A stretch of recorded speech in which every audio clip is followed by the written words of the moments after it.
J Jinx! Truck stop!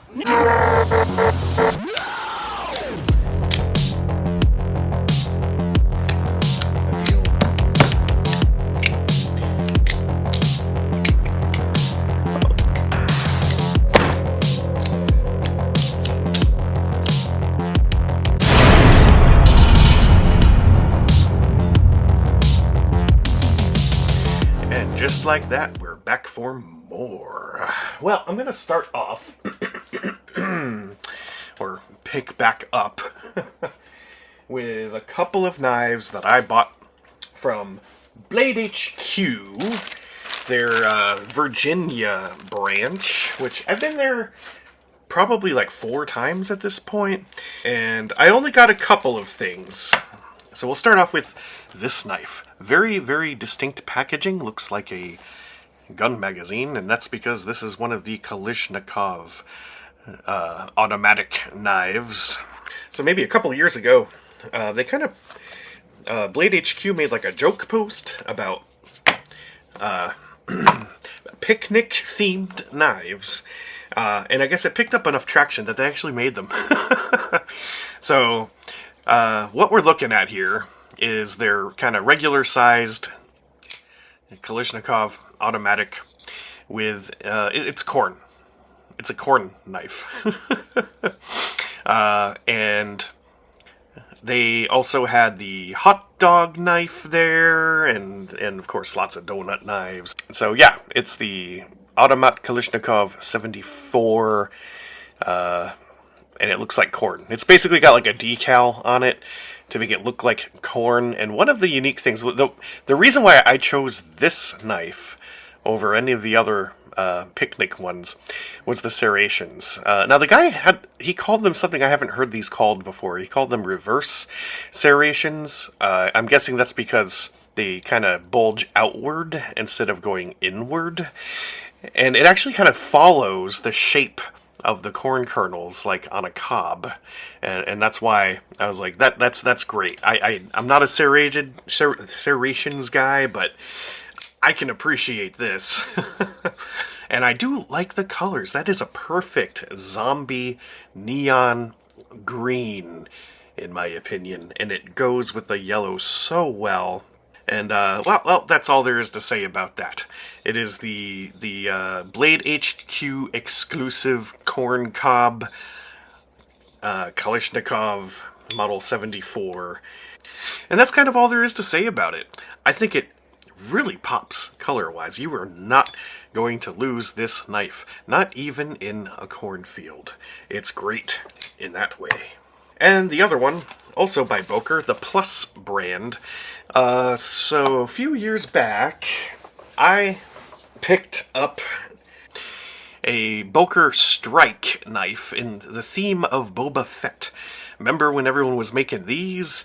Microtech kind of got the ball rolling on that, and then some other companies started doing it.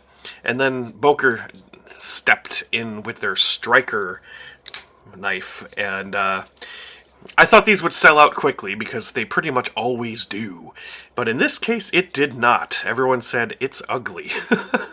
I don't disagree, but what I did find was that I actually really like this model, the Strike model. It's so solid feeling.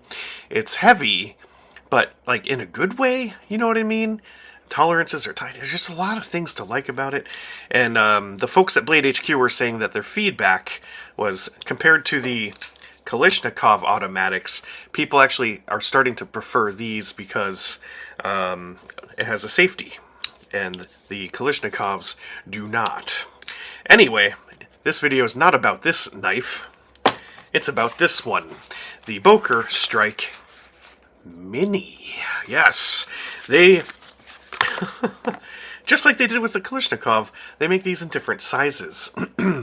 So I got the Mini Strike in Desert Warrior configuration, not Desert. This is the actual, like, coppery brown blade with the OD green scales, and it's mini. Oh, it's so snappy. The spring tension is pretty high on this, but it feels so solid. And I think it's D2 steel. Yes, it is. And again, not much to say about it. It's a Boker Strike, but mini.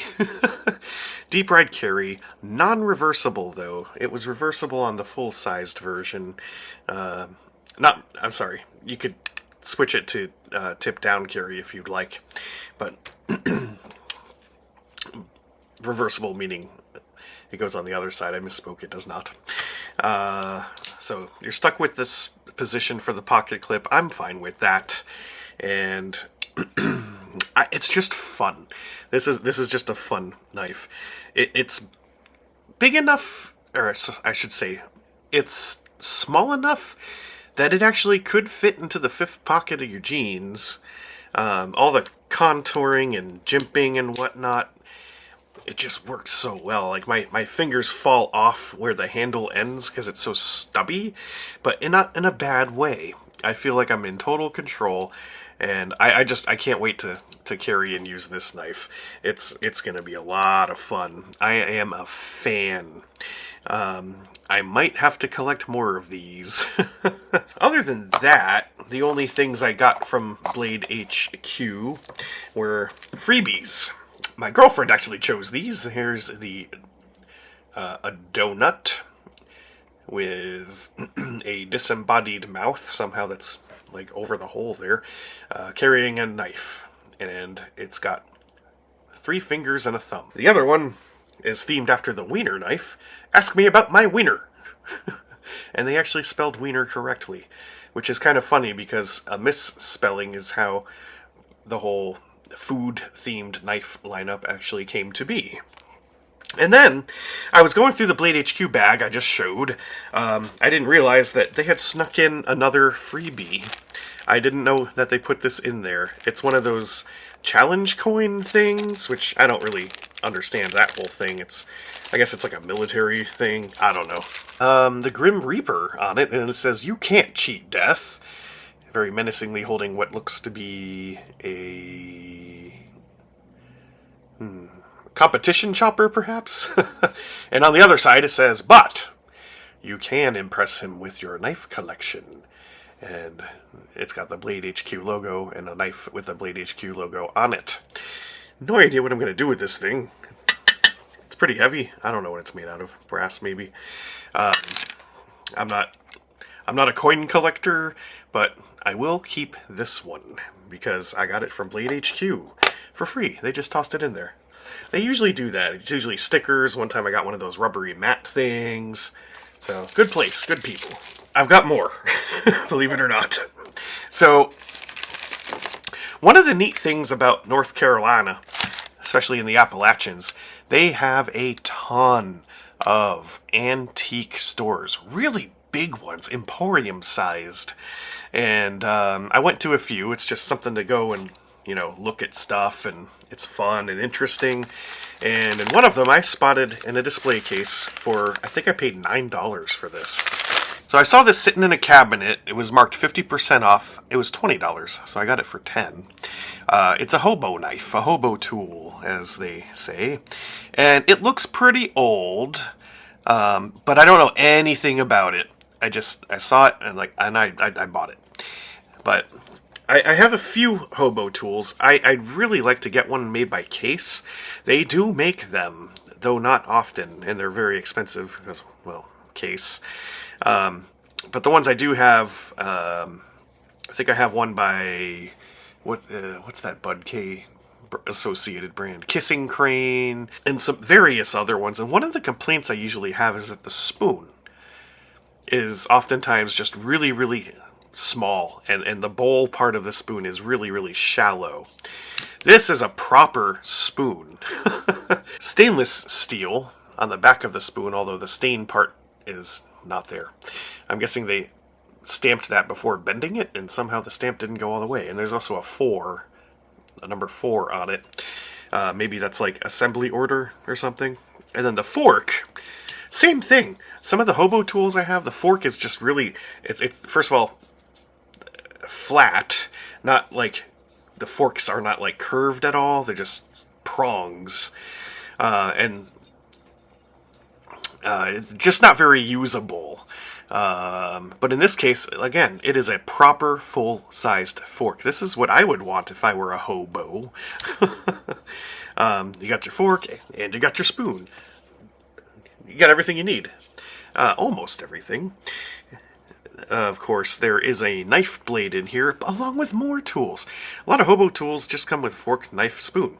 And it's also, they make them so that you can slide the various bits apart and separate them to make it a separate fork, knife, and spoon, which is one of the things about the hobo tool that really appeals to me.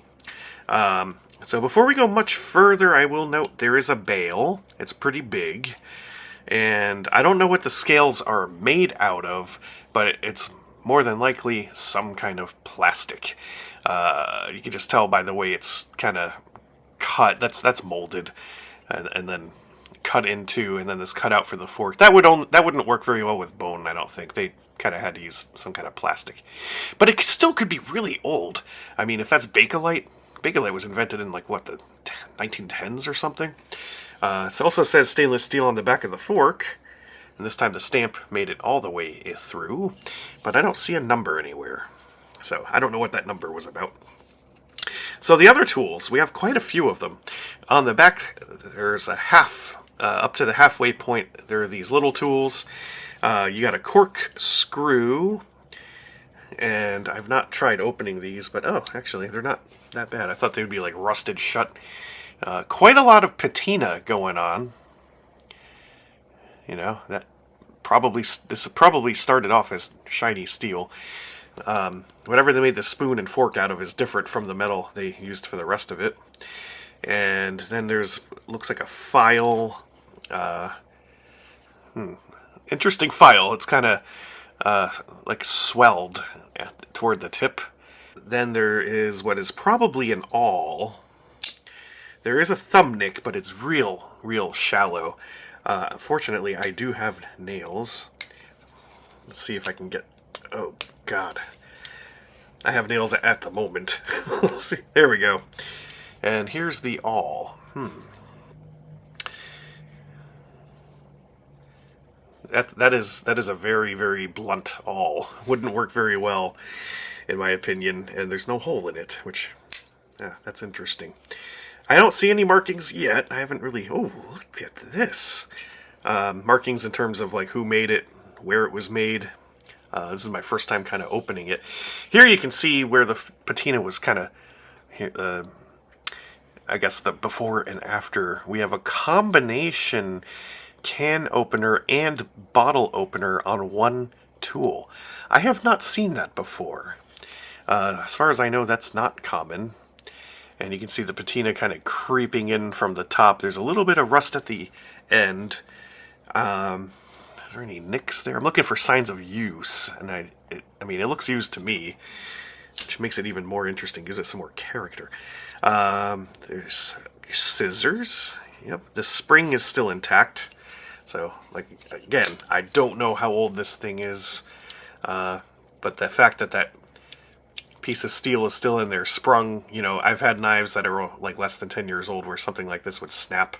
Older tools that have these things, I've noticed, like, you can wiggle one of the scissors against the other quite a lot. There is play, but it's impressively little, and it's nice and big. Like, you get a lot of leverage out of this thing because it extends all the way to the back here. Let's see if it'll cut. Yeah. Well, it cuts wax paper. I'm also impressed with, with the exception of the awl, I've been able to get every tool out of this thing without much of an issue, which is interesting. I wonder if it's been polished up at all. And I also noticed, back when I closed the spoon, it made a very satisfying ting sound. Let's see if I can reproduce it. We already saw that one. I guess there's just one more. And that should be the main knife blade, which, if there's a maker's mark, I would expect it to be on that. And indeed, there is. So we have a clip point blade with a generous sharpening choil. That looks like patina with a little bit of rust coming in. And who makes this thing? It's made in Japan. OMOR. Japan. So I'm going to look that up and see if there's anything interesting about that. OMOR. Did I find something super valuable and unique and rare for like $10? I don't know. Really unique find. I can see one of the forks actually is kind of bent out of the plane a little bit. So I think there's clear signs that this was actually used by an Appalachian hobo. And then we get to the gas station knives, of which I have a few. Full disclosure, I actually picked these up on a previous road trip. I just forgot that I had them.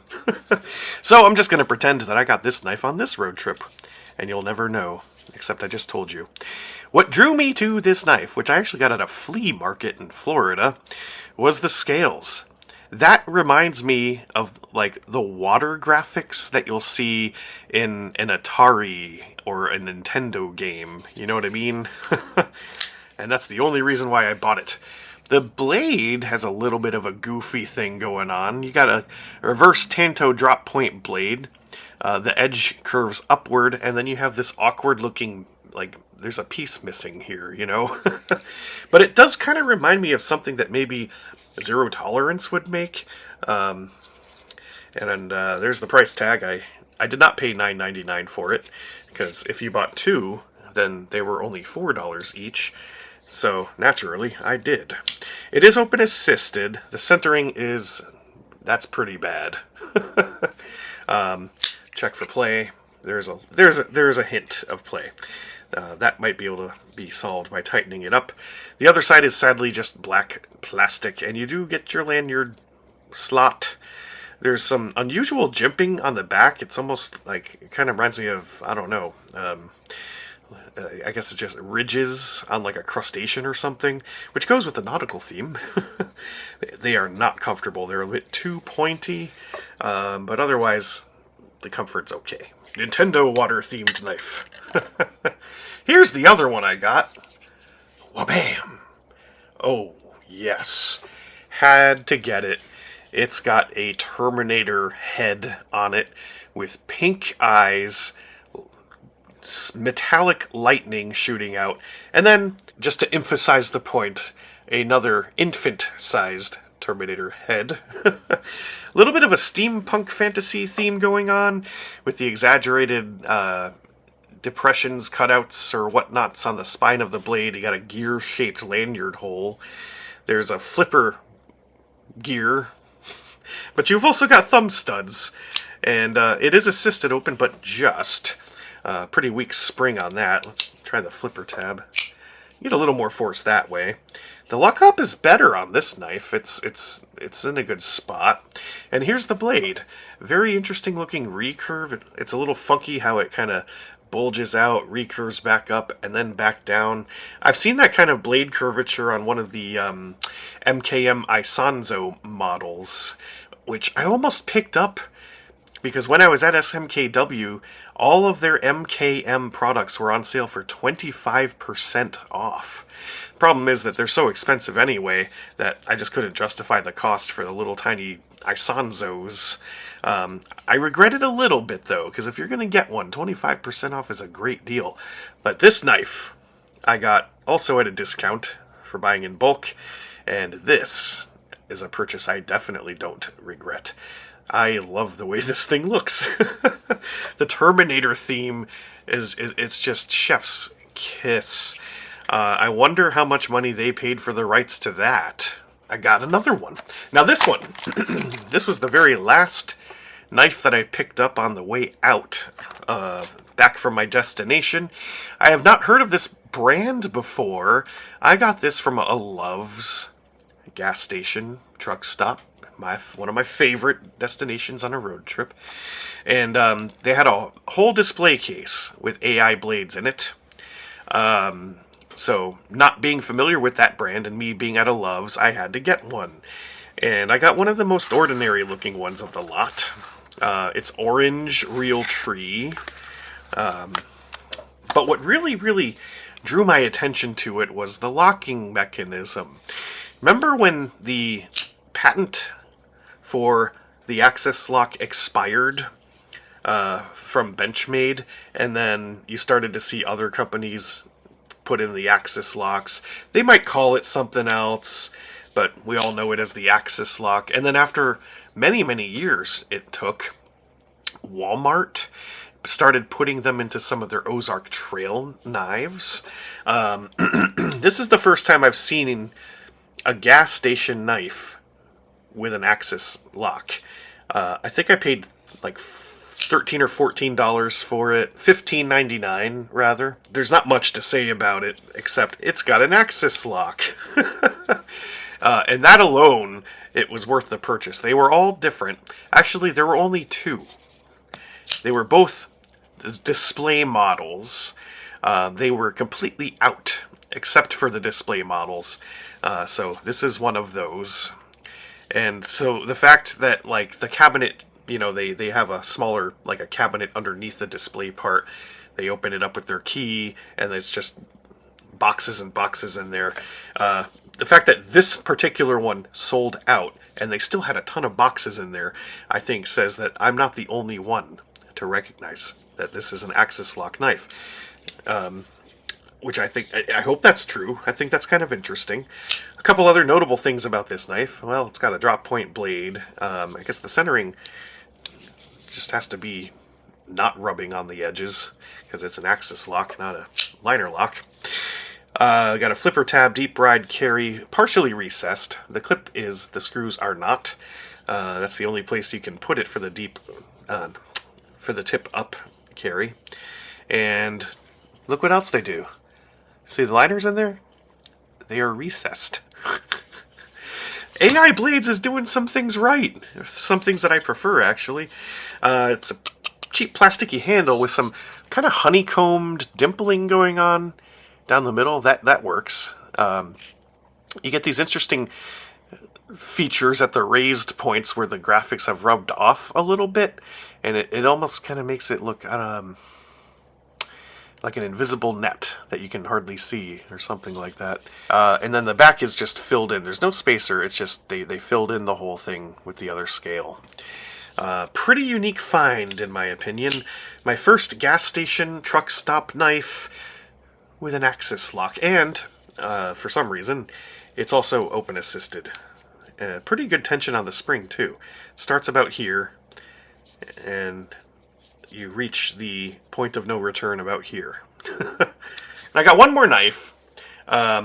This knife, which is by Right Edge, a brand that I am familiar with. I've seen it in gas stations. I've seen it in truck stops. They make novelty-ish things. I do not know what's in this box because, well, let me tell you where I got it first. I did one of the touristy things around town. They have these gem mines where they give you a bucket of dirt and there's gemstones in the dirt and you sift it with water and shiny sparkly things. It's fun. The place that I went to do that is called Mystery Mountain, where I highly encourage you to go and do the tour. You might meet a portly gentleman named Ruben, who is very good at his job. And they also sell knives. And I've known about that for years. I've been there a few times. It's a fun place. And I recognized all their knives. All their knives they got from Bud K, pretty much. It's all Bud K branded stuff. And gas station-y things. So I would never really pay too much interest. I'm like, I have half of those and I know what the other half are. But my girlfriend secretly bought this. And this is my first time opening it. This is a true truck stop knife unboxing. And then after it is revealed, she will explain why she chose this knife. And that will be the conclusion of this video. What a haul. Look at all this stuff. I spent way more money than I usually do, but I deserved it. It was a fun vacation. Alright, Elite Edge, here we go.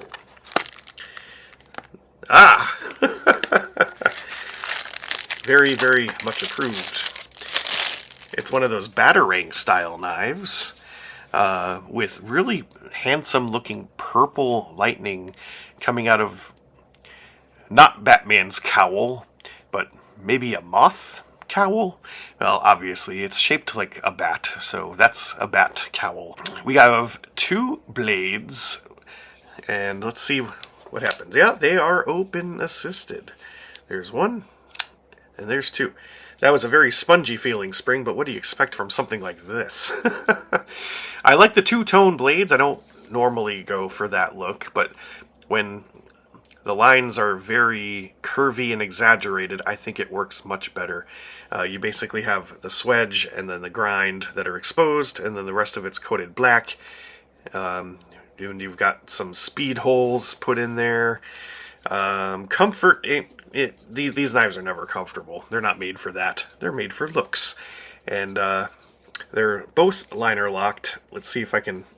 Oh, got a little lock stick on that one. Yeah, the spring tension doesn't start till about there. Like I said, it felt spongy opening those, but that's okay. You know what's the problem is? I can't really access the liner very easily when one of the blades is closed. There we go. So it's like you almost have to open one of them to close the other, sort of deal. And, funny enough, it comes with a pocket clip, as these knives usually do, for some reason. This one looks a bit like a necktie, the way it kind of swells towards the bottom. And I do like how it comes to rest right over the nose of the bat face. And this clip has a ton of tension on it, more than any of the knives I've got out here. And there is absolutely no way that's making it into my pocket. That rise right here at the end, well, maybe, because the bat face does stick out a little bit from the scale, so maybe that gives it enough space just there for the rest of it to kind of flow in. But then you're going to have this thing sticking out. That can't be comfortable. How's the centering on these? Not bad, actually. And the lockup, not bad either. You know, for a novelty battering knife, not bad. How much did you pay for this? $25. $25. Woo! I mean, I get it. But obviously it's not worth that. No, I knew that. So I am going to leave it there. I'm going to take a step back and let Tiger talk about the Purple Lightning Bat knife. I am Tiger. I sometimes appear in JJ's videos. Sometimes you hear me in the background. Sometimes you hear my farts in the background. So we were in the store just waiting for our tour to start with our amazing tour guide, Ruben. And he just so happened to be the one manning the case. And I know a little bit more than I did before I started dating JJ Jinx, but I'm still pretty much a newbie. And I looked at everything and nothing really jumped out at me except for this knife.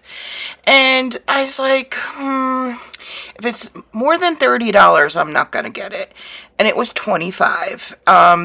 And I just so happened to have the availability of getting to purchase something with JJ Jinx not being anywhere near me because he was looking around the gift shop with his brother.